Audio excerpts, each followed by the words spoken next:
Doctor Zakir Naik کے بارے میں علماء کا موقف کیا ہے؟ بہت سے علماء ڈاکٹر ذاکر نائک پر تنقید کرتے ہیں کہ وہ عالم نہیں، اور کچھ لوگ ان کو مجدد کا درجہ دیتے ہیں۔ کیا ڈاکٹر ذاکر نائک کو سننا درست ہے یا نہیں؟ حبیب صاحب سعودی عرب سے۔ دیکھیں، ڈاکٹر ذاکر نائک کے بارے میں افراط و تفریط ہے۔ کچھ لوگ تو ان کو بہت ہی بڑھا دیتے ہیں کہ کل میرے پاس وراثت کے مسائل کے لیے لوگ آئے تھے تو میں نے ان کو مسئلہ بتایا، بنوری ٹاؤن کا فتویٰ بھی تھا ان کے پاس۔ میں نے کہا کہ یہ بھی فتویٰ وہی ہے جو میں بتا رہا ہوں آپ کو۔ تو علماء، میں نے کہا کسی بھی مدرسے سے آپ فتویٰ لیں گے تو جو فتویٰ ساری دنیا کے مدارس کا ہے وہ اس میں ایک ہی ہے۔ تو وہ کہہ رہے ہیں ڈاکٹر ذاکر نائک سے ہم نے سنا ہے، کچھ یوں کہہ رہے تھے، کچھ یوں کہہ رہے تھے۔ تو میں نے ان سے کہا کہ دیکھیں، ڈاکٹر ذاکر نائک سے آپ نے جو سنا ہے، مجھے نہیں پتا وہ آپ سمجھے بھی ہیں کہ نہیں سمجھے، ڈاکٹر ذاکر نائک کا موقف کیا ہے، اور یہ بھی نہیں مجھے پتا کہ وہ اس بارے میں صحیح کہہ رہے تھے غلط کہہ رہے تھے، لیکن ہر شخص کی ایک فیلڈ ہوا کرتی ہے۔ تو میں کیا، بڑے بڑے علماء یہی بتاتے ہیں کہ ڈاکٹر ذاکر نائک کی جو فیلڈ ہے وہ ہے ادیان عالم، ان میں تقابل، بہت سارے دین مذاہب کے بارے میں ان کو بہت زبردست معلومات ہیں اور بے پناہ غیر معمولی حافظہ ہے۔ تو اس حافظے کی بیس پہ وہ فی البدیہی ہی جواب دیتے ہیں، اس میں ان کی بہت تیاری ہے۔ تو یہ ان کی فیلڈ ہے، اس میں دنیا ان کی محتاج ہے۔ اس فیلڈ میں اور بھی بہت سے علماء ہیں، لیکن جس طرح سے ڈاکٹر ذاکر نائک نے جدید طریقوں کو استعمال کیا اور بے پناہ حافظے کا استعمال کیا، اس میں میری معلومات کی حد تک ان کی کوئی مثال نہیں ملتی۔ تو اس میں وہ امام ہیں لوگوں کے۔ لیکن جو فقہی مسائل ہیں، جیسے وراثت کے مسئلے ہیں، اس میں تو باقاعدہ پریکٹس ہوتی ہے، بڑے بڑے علماء کی نگرانی میں مسائل حل کرنے پڑتے ہیں۔ اس میں جو ہے وہ تربیت کی جاتی ہے ان علماء کی کہ وراثت کے مسائل کو کیسے حل کرنا ہے۔ بہت پیچیدہ مسائل ہوتے ہیں بسا اوقات وراثت کے۔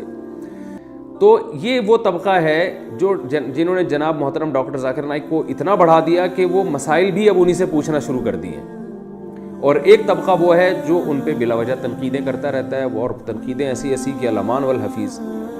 تو اعتدال کی بات یہی ہے جو حضرت مفتی تقی عثمانی صاحب جیسے بڑے علماء کی رائے ہے، اور بھی دیگر بڑے علماء کی رائے ہے کہ بھئی وہ اپنی فیلڈ کے ماہر ہیں، لیکن مسائل کے معاملے میں ان کی تحقیق نہیں ہے۔ وہ خود بسا اوقات یہ اعتراف کر چکے ہیں۔ میری ان سے براہ راست 2 دفعہ ملاقات ہوئی ہے، اور دونوں دفعہ میں انہوں نے اعتراف کیا کہ میں مفتی نہیں ہوں، مسائل میرا کام نہیں ہے۔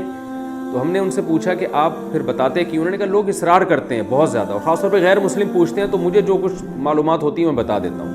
اور انہوں نے یہ بھی بتایا کہ مسائل کے معاملے میں میری آراء میں رجوع بھی بہت ہوا ہے، تبدیل بھی بہت ہوئی ہے، کہ پہلے مجھے کچھ مسائل تھے جن کی پوری تحقیق نہیں تھی، میں نے بتا دیا، لیکن پھر مجھے احساس ہوا، جس میں انہوں نے 3 طلاق کے مسئلے کے بارے میں بتایا کہ پہلے میری رائے یہ تھی کہ 3 طلاقیں ایک ہوتی ہیں، تو میں برملا بتاتا تھا، بعد میں اور ریسرچ کی تو پتہ چلا کہ نہیں، بھی ایک اس کے مقابلے میں دوسری بھی بہت مضبوط رائے موجود ہے۔ تو میں نے پھر ان سے کہا کہ آپ مزید مطالعہ کریں گے تو اور اس میں آپ آگے بڑھیں گے۔ تو خیر، میری کیا اوقات ان کے سامنے، یعنی جس فیلڈ میں وہ چل رہے ہیں تو اس میں میری کوئی اوقات نہیں ہے۔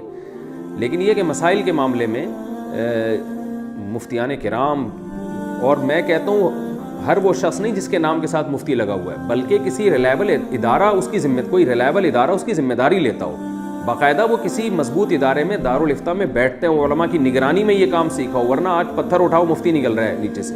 ہر پاگل سے پاگل نے اپنے نام کے ساتھ مفتی لگایا ہوا ہے، اور کوئی ہمارے ہاں پاکستان میں تو کوئی معیار ہی نہیں ہے نا کہ جس کو چاہو مفتی لگا کے۔ مفتی عبدالقوی کا کیسا اسکینڈل چلا ہے، لوگ مجھے کہنے لگے مفتی عبدالقوی نے یہ کیا۔ میں نے کہا پہلے یہ تو ثابت کرو کہ یہ مفتی بھی ہیں کہ نہیں ہیں۔ تو جس کے نام کے ساتھ چاہو مفتی لگا دو، اتنا سستا لفظ ہو گیا ہے ہمارے معاشرے میں، اور پتھر اٹھاؤ تو نیچے سے مفتی نکلتا ہے۔ عامل مفتی بنے ہوئے ہیں، روحانی عامل جو جن چڑیل بھوت بھگا رہے ہیں وہ مفتی بنے ہوئے ہیں۔ تو جن چڑیل بھوت بھگانے والے کا تو مفتی سے کوئی تعلق ہی نہیں ہوتا، تو وہ اپنے نام، روحانی ٹوپی ڈرامے جو ہیں وہ اپنے نام کے ساتھ مفتی لگا رہے ہیں۔ تو باقاعدہ جو بڑے بڑے دینی ادارے ہیں، ان اداروں میں چاہے وہ عرب میں ہوں، چاہے وہ پاکستان میں ہوں، بر صغیر میں ہوں، اس ادارے کا منجھا ہوا کوئی آدمی ہونا چاہیے جس نے باقاعدہ پراپر طریقے سے یہ کام کیا ہو، اہل افتاء کی نگرانی میں فتویٰ سیکھا ہو، تحقیق کرنا جانتا ہو، اس فیلڈ میں ماہر ہو، صبح و شام لوگوں کے روزمرہ مسائل آ رہے ہیں اس کے پاس، ان پہ ریسرچ کر رہا ہو۔ اس میں بہت کھوپڑی لگتی ہے، دماغ لگتا ہے، اتنا آسان نہیں ہے یہ۔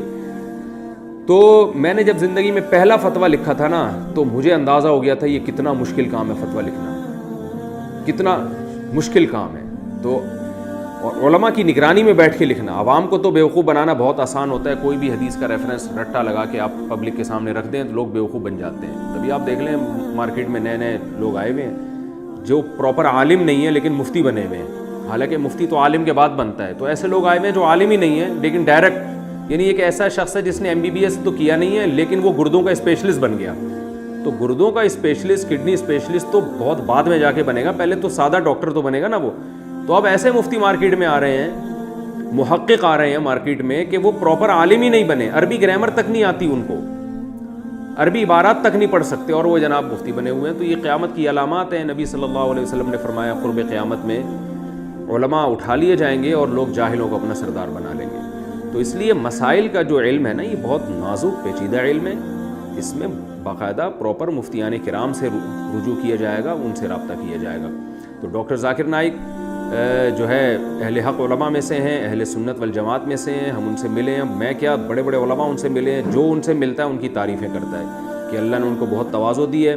ان میں بڑی اچھی بات یہ ہے کہ ان کو اگر بتایا جائے کہ آپ سے یہ مسٹیک ہوئی ہے تو فوراً رجوع کرتے ہیں وہ، اور سنت کے پابند ہیں، تہجد کے پابند ہیں، دعاؤں کے پابند ہیں، معمولات کے پابند ہیں.